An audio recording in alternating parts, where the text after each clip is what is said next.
دوسری غلطی جو عمومی طور پر قرآن میں کی جاتی ہے، جس کو تجوید کی اصطلاح میں لحن جلی کہتے ہیں، یاد رکھیں یہ بڑی غلطی ہے، اور ایسی غلطی قرآن کے اندر حرام ہے۔ اگر دوران نماز قرآن پڑھتے ہوئے کسی نے ایسی غلطی کر دی جسے لحن جلی کہتے ہیں تو نماز باطل ہو جائے گی، نماز فاسد ہو جائے گی۔ اب لحن جلی کس سے کیسی غلطی ہوتی ہے، تو اس کی 3 صورتیں لکھی ہیں فقہا نے، اہل تجوید نے۔ نمبر 1 تو کسی حرف کو بدل دینا۔ آپ پہلے اس کو سمجھیں کہ ایک حرف کو دوسرے حرف سے بدل دینا یہ بڑی غلطی ہے، اور ایسی غلطی حرام ہے، اس سے نماز کیا ہو جاتی ہے، ٹوٹ جاتی ہے۔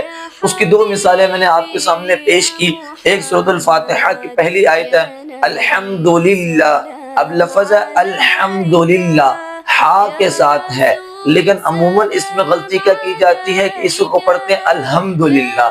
نقصان کیا ہوتا ہے کہ دیکھیں یہ ہا جو ہے یہ ہا سے تبدیل ہو گئی، اب ایک حرف دوسرے حرف سے تبدیل ہوا کہ نہیں ہوا، تو ایسی غلطی قرآن کے اندر حرام ہے۔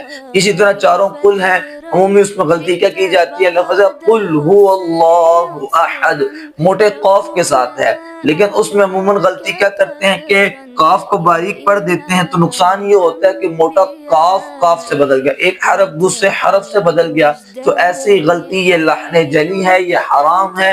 ایسی غلطی دوران نماز کر لی تو نماز اس کی کیا ہو جائے گی، باطل ہو جائے گی۔